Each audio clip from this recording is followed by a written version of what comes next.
बाबा साहब ने धारा 370 का विरोध किया था, इसलिए विरोध किया था कि कश्मीर जैसे क्षेत्र में आरक्षण लागू नहीं था।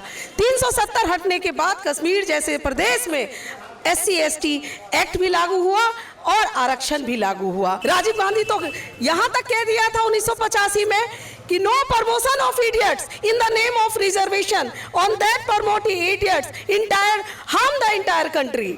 और वो लोग आज आरक्षण और संविधान की बात करते हैं। लेकिन आज भी आप देखेंगे कई ऐसे दलित हैं जो बेघर हैं, जो पढ़ते नहीं। तो ये गलती किसकी है? ये गलती पिछली सरकारों की है। उन लोगों ने ऐसे कोई इंतजामात नहीं किए जिसकी वजह से आज दलित समाज ये स्थिति भुगत रहा है। अभी NDA की सरकार ने 25 लाख दलितों को गरीबी रेखा से बाहर लाकर दिखाया है। उन लोगों को देखिए, उन लोगों ने राजीव गांधी का स्टेटमेंट था कि मैं 1 रुपया भेजता हूँ 10 पैसा पहुंचता है, और आज हमारे मोदी जी का देना 1 रुपया चलता है और 1 रुपया पहुंचता है। आप हैं निष्कर्ष भारत के साथ और मैं हूं मनोज चतुर्वेदी। देखिए, भाजपा के प्रदेश कार्यालय अटल बिहारी जो सभागार है उसमें जो है भीमराव अंबेडकर की जयंती मनाई जा रही है और तमाम गाजे बाजे भाजपा के दिग्गज नेता अंदर हैं। सम्राट चौधरी ने भाषण दिया, विजय सिन्हा भी भाषण दे रहे हैं। हमारे साथ प्रवक्ता अनामिका पासवान है। जयंती तो मनाती हैं आप लोग, लेकिन पिछड़ों को मिलता क्या है? देखिए, पिछड़ा वर्ग को अगर संवैधानिक दर्जा मिला तो वो हमारे प्रधानमंत्री मोदी जी और NDA की सरकार की देन है। आपने देखा होगा कि बाबा साहब भीमराव अंबेडकर के सपने को अगर किसी ने आकार दिया तो वो हमारे प्रधानमंत्री जी हैं। बाबा साहब ने धारा 370 का विरोध किया था, इसलिए विरोध किया था कि कश्मीर जैसे क्षेत्र में आरक्षण लागू नहीं था। 370 हटने के बाद कश्मीर जैसे प्रदेश में SC/ST एक्ट भी लागू हुआ और आरक्षण भी लागू हुआ। बाबा साहब के लिए पंच तीर्थ बनाए गए जो हमारे मोदी जी ने बनाया। और जो विरोधी लोग हम पे उंगली उठाते हैं वो लोग बता दें, अगर एक भी बाबा साहब का स्मारक पूरे भारत में उन लोगों ने कहीं बनाया हो, एक भी ऐसी योजना जिसको उन्होंने धरातल पर उतारा हो।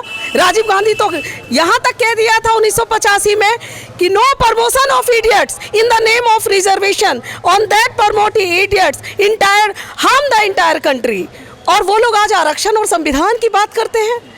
और 1961 में नेहरू जी ने सारे मुख्यमंत्रियों को पत्र लिख दिया था ये कहकर कि मैं किसी भी तरह के आरक्षण को पसंद नहीं करता।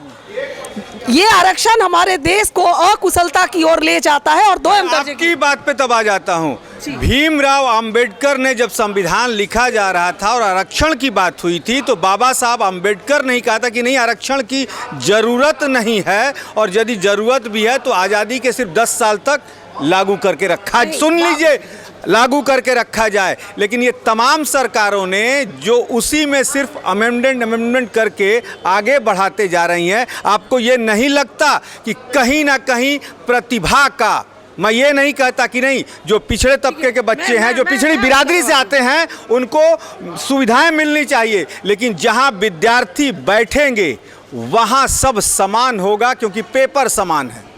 पेपर समान है, लेकिन दलित वर्ग जिस स्थिति से उठकर आए हैं, आप ये एक बात बताइए, किसी के भी जेनेटिक असर होते हैं, उनके अंदर होते हैं, उनके बॉडी में बिल्कुल होते हैं। और आपको क्यों लगता है कि 10 साल में हमारे दलित जिस स्थिति में थे, 75 साल हो गए अनामिका जी, 75 साल हो गए, लेकिन आज भी आप देखेंगे कई ऐसे दलित हैं जो बेघर हैं, जो पढ़ते नहीं। तो ये गलती किसकी है? ये गलती पिछली सरकारों की है। उन लोगों ने ऐसे कोई इंतजामात नहीं किए जिसकी वजह से आज दलित समाज ये स्थिति भुगत रहा है। अभी NDA की सरकार ने 25 लाख दलितों को गरीबी रेखा से बाहर लाकर दिखाया है। उन लोगों को देखिए, उन लोगों ने राजीव गांधी का स्टेटमेंट था कि मैं 1 रुपया भेजता हूँ 10 पैसा पहुंचता है, और आज हमारे मोदी जी का देना 1 रुपया चलता है और 1 रुपया पहुंचता है। 25 लाख दलितों को गरीबी रेखा से ऊपर उठाया है, लेकिन उज्ज्वला योजना की गैस खरीदने के लिए उन पिछड़े बिरादरी के दलितों के पास पैसे नहीं हैं। इस पर भी बोलिए। पैसे नहीं है, लेकिन आपने ये देखा होगा कि योजनाओं के तहत उन्हीं के लिए तो योजना लाई जा रही है जिनके पास पैसे नहीं है। सिलेंडर 100 पीस में पड़े हुए हैं उनके घरों। ऐसा नहीं है, आप जाकर देखिए, आज अगर मजदूरी का रेट है, मनरेगा है, बहुत सारी ऐसी योजना में पिछले 22 महीना से बिहार में मजदूरी नहीं मिली है, बताइए। मनरेगा से मिली है, कुछ कारणों से रुकी है, लेकिन वो भी मिल जाएगी। और मैं आपको एक बात बता दूं, मिल जाएगी तो कहां से वो खाएंगे रोज कमाने वाले? बिल्कुल खाएंगे, क्यों नहीं खाएंगे। उनको अन्न योजना के तहत उनको अनाज मिल रहा है घर 5 किलो में। में आप हर सवाल पूछेंगे, मेरे पास हर जवाब है, हर जवाब है। 5 किलो में चल जाएगा उनका। एक व्यक्ति को 5 किलो मिलता है, ना कि पूरे परिवार को 5 किलो मिलता है। एक व्यक्ति की बात कर रही हूँ, अगर 4 लोग हैं तो उन्हें 20 केजी मिलता है, आपको पता नहीं है। और मजदूरी का रेट भी बढ़ा है। आपको पता है कि न्यूनतम जो वेतन है, जो शारीरिक क्षमता के अनुसार वेतन दिया जाता है, उसको भी तय किया गया है। पहले 250 मिलता था, 500 मिलता है।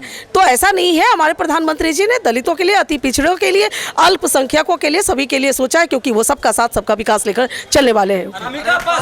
चलिए, कागजों में योजनाएं बनती हैं, लेकिन 75 साल में इन दलितों का विकास कहीं दिखता नहीं है। आखिर योजनाओं में लूट किसने मचा रखी है? हक जो है दलितों का कौन खा रहा है? इस पर भी नजर रहेगी। आप बने रहिए हमारे साथ। नमस्कार।